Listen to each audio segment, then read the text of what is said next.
Eu quero naturalmente começar por agradecer a presença do Sr. Presidente da ACP.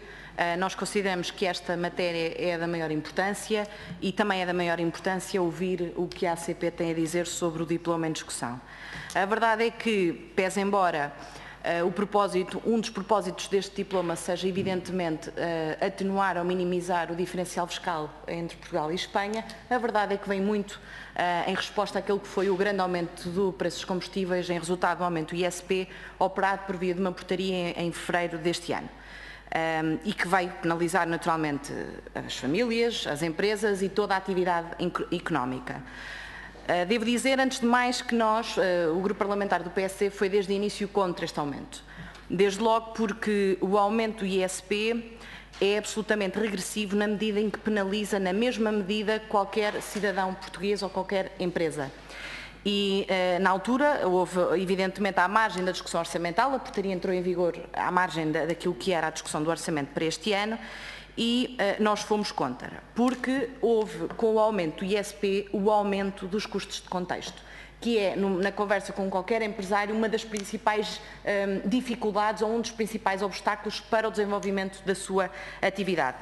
É verdade que o Governo, desde essa altura, que foi garantindo que, à medida que o preço do combustível ia descendo, só nessa medida é que o imposto subia, mas a verdade é que na primeira descida do imposto a gasolina subiu logo e anulou completamente esse efeito.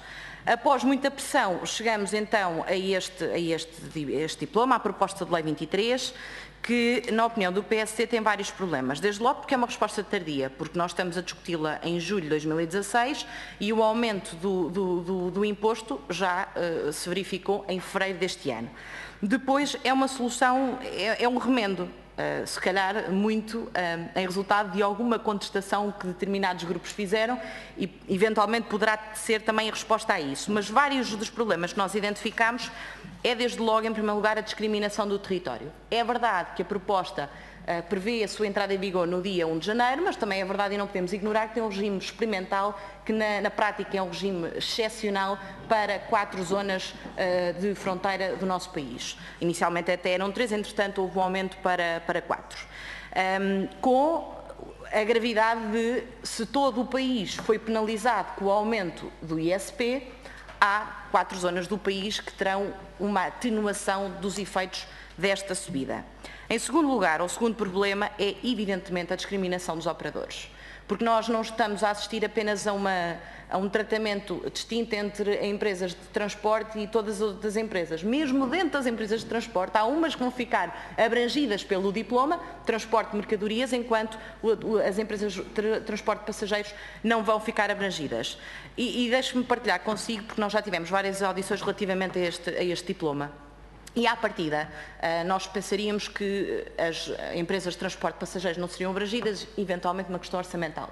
Ficámos anteontem a saber que a justificação que foi dada às empresas de transporte de passageiros foi que era uma questão técnica e que impossibilitava que pudessem ser abrangidas pela presente proposta de lei. E, portanto, há aqui uma diferenciação, não só entre empresas de transporte de mercadorias como de passageiros, como há, evidentemente, uma diferenciação entre estas empresas abrangidas e todas as outras que vão ficar a suportar o aumento do ISP e, naturalmente, a perder também competitividade, porque hoje em dia as empresas operam, evidentemente, num mercado global. A terceira discriminação prende-se, naturalmente, com a discriminação das viaturas e com os limites que a lei estabelece aos abastecimentos.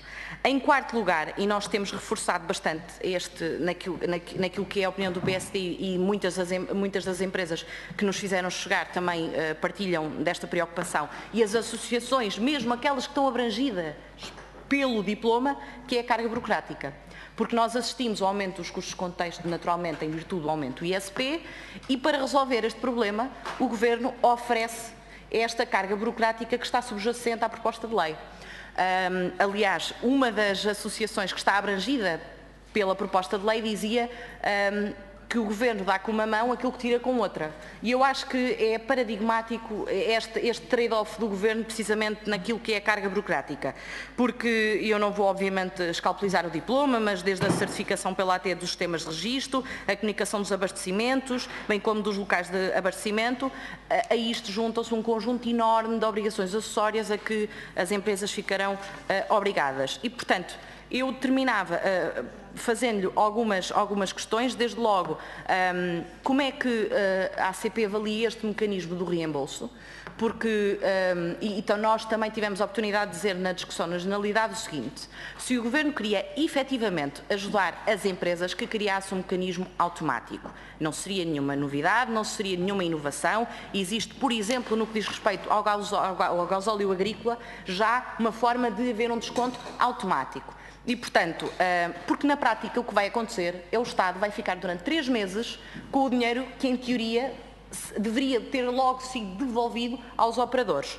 E, portanto, aquilo que eu lhe perguntava é, em primeiro lugar, o mecanismo de reembolso. Em segundo lugar, naturalmente, esta discriminação dos operadores, desde logo entre as empresas de transporte, entre mercadorias e passageiros e, naturalmente, entre aquelas que estão abrangidas pelo diploma e todas as outras que estão excluídas. Em terceiro lugar, perguntava-lhe também a vossa opinião relativamente à discriminação territorial, porque nós também assistimos a uma justificação, por exemplo, para a zona do Algarve não ter sido abrangida, que foi o Conselho de Vila Real de Santo António tinha muitos postos de abastecimento e, sob o ponto de vista técnico, seria muito difícil fazer esta experiência naquela zona do país, Vila Real de Santo António, o Conselho.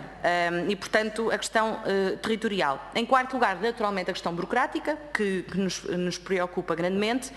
E, em quinto lugar, um dos propósitos do diploma é, evidentemente, atenuar o diferencial fiscal Portugal e Espanha. Tivemos, anteontem, uma das associações abrangidas que nos disse que o diferencial continua a não resolver problema nenhum. Em 1000 litros há 110 euros de vantagem a abastecer em Espanha. E, portanto, aquilo que eu lhe perguntava é se acha que o problema do diferencial fiscal será ou não resolvido. Obrigada.